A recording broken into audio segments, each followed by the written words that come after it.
Good morning എല്ലാവർക്കും. മറ്റൊരു വീഡിയോയിലേക്ക് സ്വാഗതം. നമ്മൾ ഡിസ്കസ് ചെയ്തുകൊണ്ടിരുന്നത് നമ്മുടെ ക്ലാസ്സിൽ നമ്മൾ ഡിസ്കസ് ചെയ്തുകൊണ്ടിരുന്നത് റേറ്റിംഗ് ആൻഡ് റാങ്കിങ് സ്കെയിൽസിനെ കുറിച്ചായിരുന്നു. അതിൽ റേറ്റിംഗ് സ്കെയിലിൽ നമ്മൾ ഒന്ന് രണ്ട് സ്കെയിലുകൾ ഓൾറെഡി പഠിച്ചു കഴിഞ്ഞാണ്. നമ്മൾ ഇന്ന് റേറ്റിംഗ് സ്കെയിൽ കാണാൻ പോകുന്നത് സ്കീമാറ്റിക് ഡിഫറൻഷ്യൽ സ്കെയിൽ എന്താണ് എന്നുള്ളതാണ്. ആദ്യം schematic differential scale is A survey or ക്വസ്റ്റ്യനയർ rating scale that asks people to rate a product, company, brand, or any entity within the framework of multi-point rating option. These survey answering options are grammatically on opposite adjectives at each end.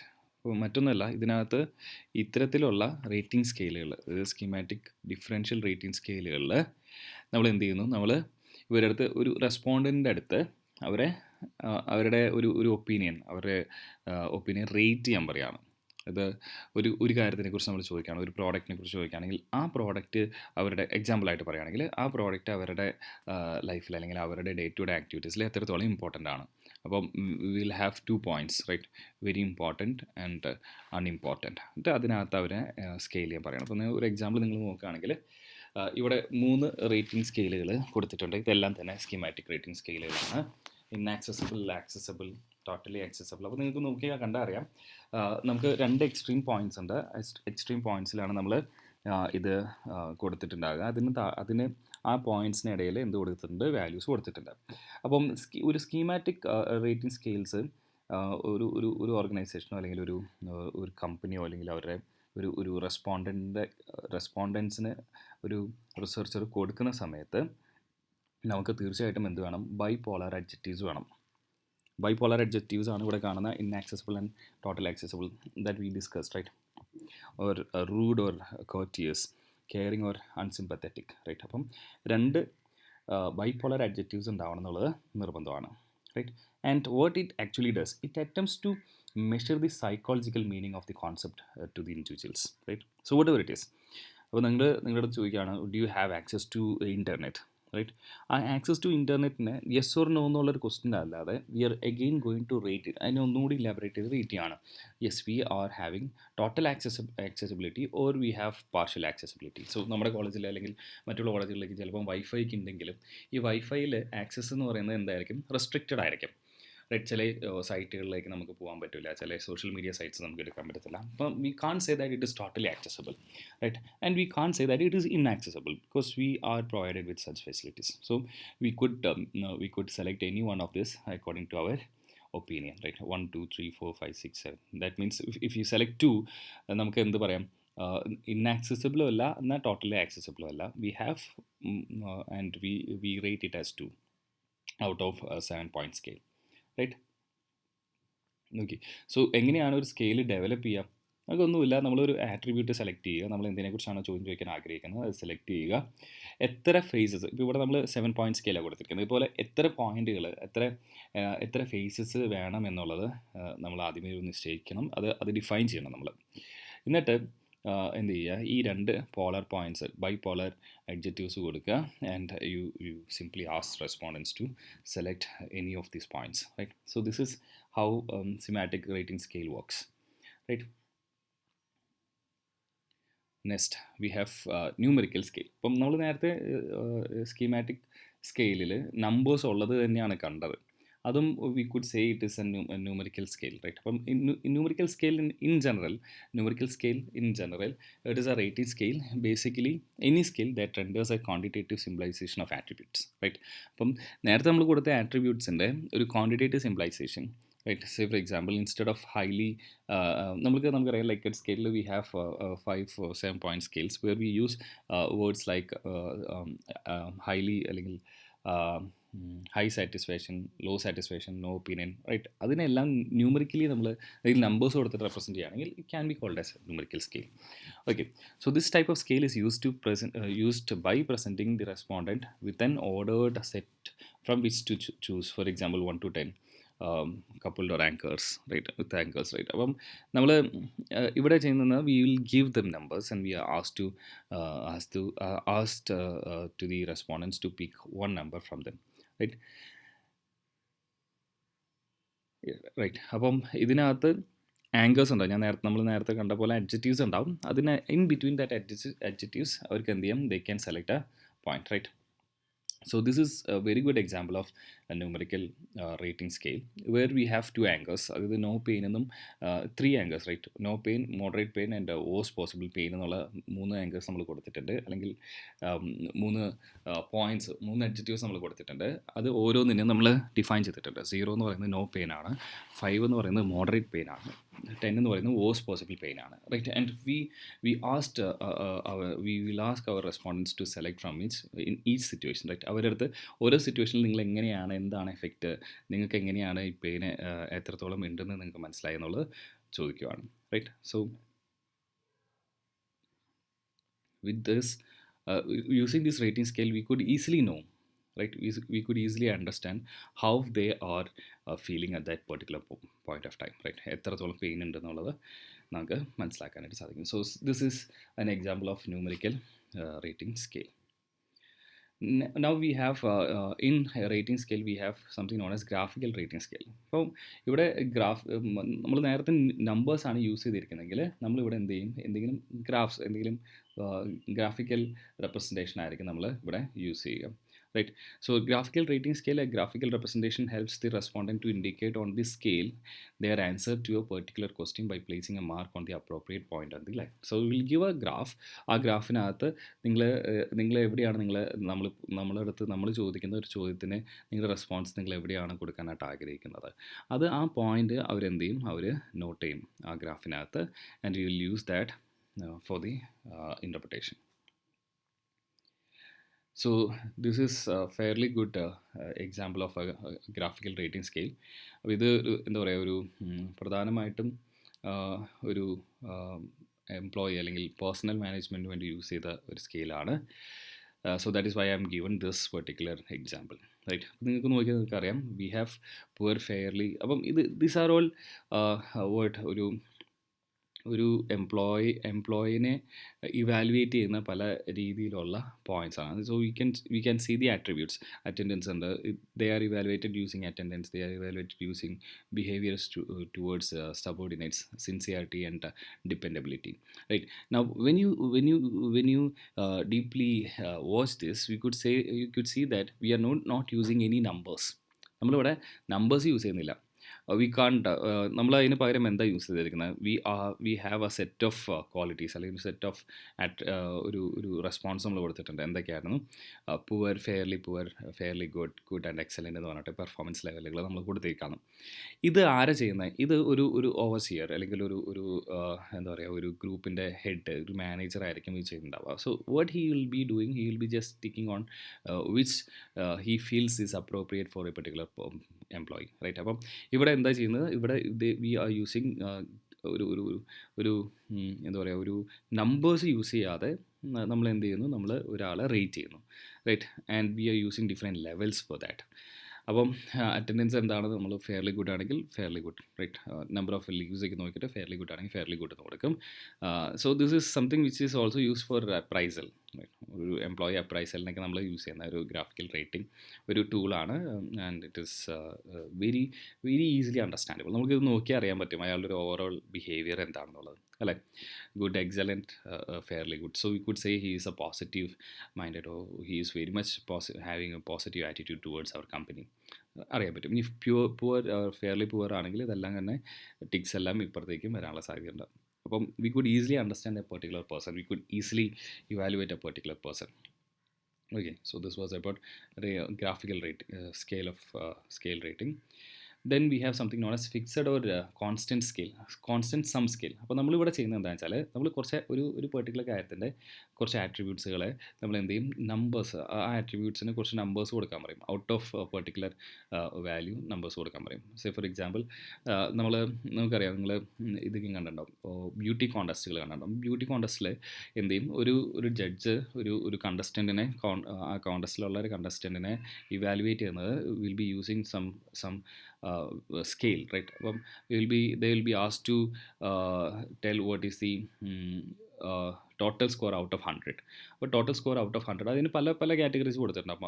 അവരെ style of walking, their style of dress, their way of behaviour, their attitude, അങ്ങനെ പല പല പോയിൻറ്റ്സുകളുണ്ടാവും. പോയിൻറ്റ്സിനെല്ലാം ഓരോ values കൊടുക്കും. But all together it should come to 100ന് മുകളിൽ പോകാൻ പാടില്ല. So out of 100 what is the mark or what is the value scored by each candidates. എന്നിട്ട് അത് കമ്പയർ ചെയ്തിട്ടാണ് ഒരു കാൻഡിഡേറ്റിനെ അവർ വിന്നറായിട്ട് സെലക്ട് ചെയ്തിട്ടുണ്ടാവുക. Okay, so what happens here, fixed or constant sum scale, the respondent are here asked to distribute a given number of points across various item as per the example below. So ഞാനൊരു example കൊടുത്തിട്ടുണ്ട് ഇവിടെ. Right, ഇത് ഇവിടെ കൊടുത്തിരിക്കുന്നത് ഒരു കമ്പ്യൂട്ടറിൻ്റെ speed, ഒരു കമ്പ്യൂട്ടറിൻ്റെ ഇവാലുവേഷനാണ് കൊടുത്തിരിക്കുന്നത്. I have taken this from work done by Kumar Akkirandi. So നിങ്ങൾ നോക്കുക, we are suppose to give values. എന്തിന്? ക്ലോക്ക് സ്പീഡിന് how speed it, how good is that out of 100 or out of 50. അപ്പോൾ ഔട്ട് ഓഫ് 100 ആണ് ഇവിടെ കൊടുത്തിരിക്കുന്നത്. ഹാർഡ് ഡ്രൈവ് സൈസ് നമുക്കൊരു value കൊടുക്കാം, റാം സൈസ് ഒരു വാല്യൂ കൊടുക്കാം, പ്രൈസിനൊരു വാല്യൂ കൊടുക്കാം. ഇതെല്ലാം ടോട്ടൽ ചെയ്തിട്ട് നമുക്കൊരു ടോട്ടൽ വാല്യൂ കിട്ടും ഓരോ ടൈപ്പ്. അപ്പോൾ നമുക്ക് we could select from the alternatives which is better, right, which have got more value, that will be better അല്ലേ. അപ്പം അതും നമ്മൾ ഓരോന്നിനും പ്രയോറിറ്റൈസ് ചെയ്യാൻ പറ്റും. റാം സൈസ് ആണ് നമ്മൾ നോക്കുന്നതെങ്കിൽ we could compare the 3 different alternatives using RAM size, right. അപ്പം അങ്ങനത്തെ കമ്പാരിസൺസൊക്കെ ഇതിനകത്ത് പോസിബിൾ ആണ്. So that is what. അപ്പോൾ ഫിക്സഡ് സം എന്ന് പറഞ്ഞാൽ will give values and will take the sum, will evaluate using the values or using the sum. Okay, now with that we are completing the rating scales. Now comes the ranking scale. അപ്പോൾ എന്താണ് difference? റേറ്റിങ്ങും റാങ്കിങ്ങും തമ്മിലുള്ള difference എന്താ? ഒരു ranking സ്കെയിലിൽ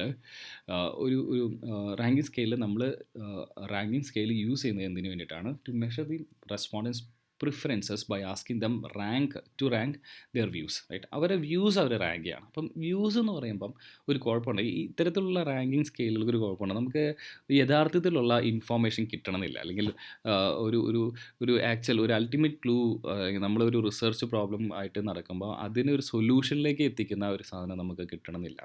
ഇത് അവരുടെ opinions ആണ്. അവർക്ക് ഒപ്പീനിയൻ ഇല്ല എന്ന് തന്നെ പറയാം, റൈറ്റ്. ഒരു റിസർച്ചർ ഒരു റെസ്പോണ്ടൻറ്റിനെ അപ്രോച്ച് ചെയ്യുമ്പം അവർക്ക് വേണമെങ്കിൽ എന്ത് പറയാം? ഞങ്ങൾക്ക് അതിൽ ഒപ്പീനിയൻ ഇല്ല എന്ന് തന്നെ പറയാം. അപ്പോൾ അത്തരത്തിലുള്ള സ്കെയിലിൽ പ്രധാനമായിട്ടും 3 കാര്യങ്ങളാണ് നമ്മളിവിടെ ഡിസ്കസ് ചെയ്യുന്നത്. ഒന്ന് പെയർഡ് കമ്പാരിസൺ, പിന്നെ ഒന്ന് കമ്പാരിറ്റീവ് സ്കെയിൽ, പിന്നെ ഒന്ന് ഫോഴ്സ് ചോയ്സ് എന്നുള്ളതാണ്. പക്ഷേ ഇതെല്ലാം തന്നെ ഓൾമോസ്റ്റ് നിങ്ങൾക്ക് സിമിലറായിട്ട് തോന്നിയെന്ന് വരാം. പെയർഡ് കമ്പാരിസണിൽ നമ്മൾ പെയർ വൈസ് കമ്പാരിസൺ ആണ് നോക്കുന്നത്. ഈവൻ ദോ നമുക്ക് 2 അല്ല 2-ൽ കൂടുതൽ ഐറ്റംസ് ഉണ്ടെങ്കിൽ പോലും നമ്മൾ എന്ത് ചെയ്യും? നമ്മൾ കമ്പയർ ചെയ്യും, right. So pair comparison, we'll see in detail what pair comparison and comparative scale or force choices, right. So what happens here? Paired comparison. This method can be used to order items along a dimension such as preference or importance using an interval type scale. ഇതൊരു interval type scale ആണ്. നമ്മൾ എന്താ ചെയ്യുന്നത്? we are going to categorize or we are going to analyze using a respondent's preference towards it or importance towards it, right? If an individual or organization expresses a preference between 2 mutually distant alternatives, this preference can be expressed as pairwise comparison. അപ്പം നമുക്ക് 2 alternatives, 2-ൽ കൂടുതലോ ഉണ്ടെങ്കിൽ നമുക്ക് ചെയ്യാം. അപ്പം 2-ൽ കൂടുതൽ വരുന്നതോറും ഇതെന്താവും? Complex ആയിട്ടുള്ള ഒരു കമ്പാരിസൺ ആയിട്ട് മാറും. അപ്പം സപ്പോസ് നമുക്ക് 2 കാര്യങ്ങൾ, 2 ഓൾട്ടർനേറ്റീവ്സ് ഉണ്ട്. 2 ഓൾട്ടർനേറ്റീവ്സ് കമ്പയർ ചെയ്തിട്ട് നമുക്ക് എന്ത് ചെയ്യണം? ബെസ്റ്റ് വൺ സെലക്ട് ചെയ്യണമെന്ന് വിചാരിക്കുക. അപ്പോൾ അത്തരത്തിലുള്ള കേസുകളിൽ നമ്മൾ യൂസ് ചെയ്യുന്നതാണ് പെയർ കമ്പാരിസൺ, റൈറ്റ്. ഒരു എക്സാമ്പിൾ ഞാനിവിടെ കൊടുത്തിട്ടുണ്ട്. If the 2 alternatives are X and Y, the following are the possible pair wise comparison. അപ്പം നമുക്ക് കമ്പയർ ചെയ്യുമ്പം വരുന്ന പെയർ വൈസ് കമ്പാരിസൺ എന്താണ്? X is preferred over Y or Y is preferred over X. The agent is indifferent, right. Or we could say X or Y, നിങ്ങൾക്ക് ഏത് വേണമെങ്കിലും എടുക്കാം എന്നുള്ള രീതിയിലും പറയാം, അല്ല. അപ്പോൾ this are the 3 possible ways of comparison. അപ്പോൾ 2 ഉണ്ടാകുമ്പോൾ ഇത്തരം കമ്പാരിസൺ 3 കമ്പാരിസൺ വരുന്നുണ്ട്, അല്ലേ. 3 ഡിഫറെൻറ്റ് വേസ് ഓഫ് ഔട്ട്കംസ് വരുന്നുണ്ട്. നിങ്ങൾ ആലോചിക്കുക, അപ്പം 3, 4, 5, 6 പെയേഴ്സ് അല്ലെങ്കിൽ 6 ഡിഫറെൻ്റ് ആയിട്ടുള്ള ഓൾട്ടർനേറ്റീവ്സ് ഒക്കെ ഉണ്ടെങ്കിൽ എന്ത് സംഭവിക്കും? Paired comparison become very tough, very difficult to be done. അപ്പം actually we are just comparing both and we will select which one is better, right. That depends upon the opinion, depends upon the preference of each respondent. So pair comparison method can be used in different situations. ഏതൊക്കെയാണ്? For example, when it is unclear which priorities are important or when evaluation criteria are subjective in nature. The paired comparison analysis also helps when potential options are competing with each other. Right, അപ്പം രണ്ട് options ഉണ്ട്, ഈ രണ്ട് ഓപ്ഷൻസും compete ചെയ്യാണ്, right, compete ചെയ്യുകയാണെന്ന് വിചാരിക്കുക. അപ്പം വിച്ച് വൺ ഈസ് ബെറ്റർ, അത് നമുക്ക് കണ്ടുപിടിക്കാൻ നമ്മൾ എന്ത് ചെയ്യേണ്ടി വരും? ഈ പെയർ കമ്പാരിസൺ അനാലിസിസ് നടത്തേണ്ടി വരും. Because the most effective solution will be chosen in the end. It is easier to set priorities when there is no conflicting requirements. അപ്പം just prioritize ചെയ്യും, we'll do what we will prioritize and we'll select the best. Right. So this is one of the good example of a paired comparison. നമ്മളിവിടെ നമുക്ക് രണ്ട് item അല്ല, പല items ഉണ്ട്. Criteria നമുക്ക് നിങ്ങൾ നോക്കിയാൽ we have A B C D E and F, right. അപ്പം ഇവിടെ ചെയ്യുന്നത് എന്താ വെച്ചാൽ ഇത്തരത്തിലുള്ളൊരു ടേബിൾ ഉണ്ടാക്കും. ഈ ടേബിളിനകത്ത് നമ്മൾ ഓരോ ആട്രിബ്യൂട്ട്സിനും ഇവിടെ കൊടുത്തിരിക്കുന്നത് ആൽഫ ന്യൂമറിക്കൽ മെത്തേഡ് വെച്ചിട്ടാണ് നമ്മളിവിടെ കമ്പാരിസൺ നടത്തിയിരിക്കുന്നത്. അപ്പം ആൽഫബറ്റ്സ് കൊടുത്തിട്ടുണ്ട്, നിങ്ങൾക്ക് കാണാൻ പറ്റും. എസ്റ്റിമേറ്റഡ് കോസ്റ്റിന് എ എന്ന് കൊടുത്തിരിക്കുന്നു, അതുപോലെ തന്നെ big amount time saved moving loan കൊടുത്തിരിക്കുന്നു. അങ്ങനെ ഓരോന്നിനും ഈസ് ഓഫ് യൂസിന് ഡി കൊടുത്തിരിക്കുന്നു, ലൈഫ് ടൈം ഒരു ഡ്യൂറേഷൻ ലൈഫ് ടൈമിലേക്ക് എഫ് കൊടുത്തിരിക്കുന്നു, amount of time it takes to learn. അപ്പം ഓരോന്നിനും കൊടുത്തിട്ടുണ്ട്. ഈ സെയിം കാര്യങ്ങൾ തന്നെയാണ് മുകളിലും കൊടുത്തിരിക്കുന്നത്. So what we are going to do is we are going to compare each pairs, right. ആദ്യം ഓരോ പേയേഴ്സ് നമ്മൾ കമ്പയർ ചെയ്യും. അപ്പോൾ അതുകൊണ്ട് തന്നെ നമുക്കറിയാം എസ്റ്റിമേറ്റഡ് കോസ്റ്റ് നമ്മൾ കമ്പയർ ചെയ്യാത്ത കാരണം അതൊക്കെയും ബ്ലാങ്ക് ആയിട്ട് ഇട്ടേക്കാണ്. Comparison starts from which point when we compare estimated cost and cost of time saved to move on, right. ഇതിലേതിനാണ് ഇമ്പോർട്ടൻസ് കൂടുതൽ? നമ്മളവിടെ ഇതിന് എമൗണ്ട് ഓഫ് ടൈം സേവ്ഡിനാണ് ഇമ്പോർട്ടൻസ് കൂടുതൽ കൊടുത്തേക്കുന്നത്. That is why we have made B there, right. B എന്നുള്ളത് കൊടുത്തിരിക്കുന്നത്. അപ്പം എയും ബിയും കമ്പയർ ചെയ്യുമ്പം ഏതിനാണ് ഇമ്പോർട്ടൻസ്? ബിക്കാണ് ഇമ്പോർട്ടൻസ്, റൈറ്റ്. ഇനി എയും സിയും കമ്പയർ ചെയ്യുമ്പം ഏതിനാണ് ഇമ്പോർട്ടൻസ്? സിക്കാണ് ഇമ്പോർട്ടൻസ്. എസ്റ്റിമേറ്റ് കോസ്റ്റും ഈസ് ഓഫ് യൂസും കമ്പയർ ചെയ്യുമ്പം ഏതിനാണ് കോസ്റ്റ്? എക്കാണ്. അല്ലെങ്കിൽ ഏതിനാണ് ഇമ്പോർട്ടൻസ് കൂടുതൽ? എക്കാണ് ഇമ്പോർട്ടൻസ് കൂടുതൽ. എസ്റ്റിമേറ്റഡ് കോസ്റ്റും അതുപോലെ തന്നെ amount of time taken to learn operate device നോക്കുമ്പോൾ വീണ്ടും കോസ്റ്റിനാണ് നമ്മളിവിടെ ഇമ്പോർട്ടൻസ് കൊടുത്തിരിക്കുന്നത്. സോ അതുപോലെ നമുക്ക് എന്ത് കൊടുക്കാം? നമ്മൾ കമ്പയർ ചെയ്തിട്ട് ഇമ്പോർട്ടൻസ് അവിടെ കൊടുക്കാം. And even we could add numbers add ചെയ്യാന്ന് പറഞ്ഞാൽ നമുക്ക് എസ്റ്റിമേറ്റഡ് കോസ്റ്റ് നിങ്ങൾ നോക്കുകയാണെങ്കിൽ നമ്മൾ ഓരോ കമ്പാരിസണിലും we are given more different numerical values 3, 2, 3 and 2, right. അപ്പോൾ ഇതിനകത്തുനിന്ന് വീണ്ടും ഒരു കമ്പാരിസൺ നമുക്ക് വേണമെങ്കിൽ ചെയ്യാം. ഈ കൊടുത്തിരിക്കുന്ന വാല്യൂസ് അനുസരിച്ച് നമുക്ക് വീണ്ടും വേണമെങ്കിൽ കമ്പയർ ചെയ്യാം. Which all are more valued and which all are less valued എന്നുള്ള രീതിയിൽ. Okay, so this is a method through which we could compare. അപ്പം ഇതിൻ്റെ ഇതിൻ്റെ സം എടുത്തിട്ട് ചില വെയിറ്റേജിങ് കൊടുത്ത് ചെയ്യുന്നുണ്ട്. So will get more datas which can be used further, right. So this is one of the example of paired comparison. Next is forced choice, right? Forced choice. A forced choice question is designed to force a respondent to express an opinion or attitude. This question type forces the respondent to choose between two or more desirable options and pick the one that is most preferred and clearly indicates the defective opinion. അപ്പം ഇവിടെ സംഭവിക്കുന്നത് വെച്ചാൽ നമ്മൾ സാധാരണ രീതിയിൽ 5 point ലൈക്കറ്റ് സ്കെയിലൊക്കെ 5 point scale കൊടുക്കുമ്പോൾ അതിൻ്റെ നടുവിൽ നോ ഒപ്പീനിയൻ എന്ന് പറഞ്ഞ സാധനം കൊടുക്കുക. അത് നമുക്ക് ഒപ്പീനിയൻ ഇല്ല, നമുക്ക് അതിനകത്തൊരു ചോയ്സ് ഇല്ല. ഞാൻ അതൊന്നും ചൂസ് ചെയ്യുന്നില്ല, I'm not in to it, I'm at the centre, right. അങ്ങനെയുള്ള ഒരു ഓപ്ഷൻ നമുക്ക് അവൈലബിൾ ആണ്, ഫോഴ്സ്ഡ് ചോയ്സ് എന്ന് പറഞ്ഞിട്ട്. പക്ഷേ ഇത്തരത്തിൽ അത്തരം വാല്യൂസ് ഇല്ലാത്ത അല്ലെങ്കിൽ അങ്ങനെ ഒരു ഓപ്ഷൻ ഇല്ലാത്ത തരത്തിലുള്ള ക്വസ്റ്റ്യൻസിൽ എന്താ സംഭവിക്കുന്നത്? the respondents are forced to select any one of it, right. ഒന്നില്ലെങ്കിൽ പോസിറ്റീവായിട്ടോ നെഗറ്റീവായിട്ടോ ഒരു കാര്യത്തിനെ കുറിച്ച് ആലോചിക്കുമ്പോൾ നിൽക്കാനായിട്ട് നമ്മളെ ഫോഴ്സ് ചെയ്യാണ്, റൈറ്റ്. അത്തരത്തിലുള്ള കാര്യത്തിനാണ് ഫോഴ്സ്ഡ് ചോയ്സ് എന്ന് പറയുന്നത്. This is one of the example. So you could see that there is no opinion എന്ന് പറഞ്ഞൊരു ഓപ്ഷൻ ഇതിനകത്തില്ല. Extremely dissatisfied, very dissatisfied, moderately dissatisfied, moderately satisfied, very satisfied, extremely satisfied, ഇത്തരത്തിലുള്ള options ആണ് കൊടുത്തിരിക്കുന്നത്. അപ്പം we are forced to select one. ഏതെങ്കിലും ഒന്ന് എന്തായാലും സെലക്ട് ചെയ്യണം, അല്ലേ. അപ്പോൾ അവിടെ ഒരു ഒപ്പീനിയൻ നമ്മുടെ അടുത്ത് പറയാൻ നിർബന്ധിച്ച് നമ്മുടെ കയ്യിൽ നിന്ന് മേടിക്കുകയാണ്, റൈറ്റ്, അബൌട്ട് ദിസ് പ്രോഡക്റ്റ്. അപ്പം ഇത്തരത്തിലുള്ള ക്വസ്റ്റ്യൻസ് അല്ലെങ്കിൽ ഇത്തരത്തിലുള്ള സ്കെയിൽ ഇത്തരത്തിലുള്ള ക്വസ്റ്റ്യൻസ് നമ്മൾ യൂസ് ചെയ്യുന്നുണ്ടെങ്കിൽ that is what we call as forced choice. So this is it. So we have come to an end of this particular chapter. നമ്മൾ rating സ്കെയിലുകൾ നോക്കി, റാങ്കിങ് സ്കെയിലുകൾ നോക്കി, പ്രധാനപ്പെട്ടവ നമ്മൾ ഡിസ്കസ് ചെയ്തു. So hope it is clear. If you have any doubt, feel free to ask me. Okay, we'll have a discussion on the live class. Go through this video, go through your materials, and we'll have discussion on the next class. Okay, thank you very much.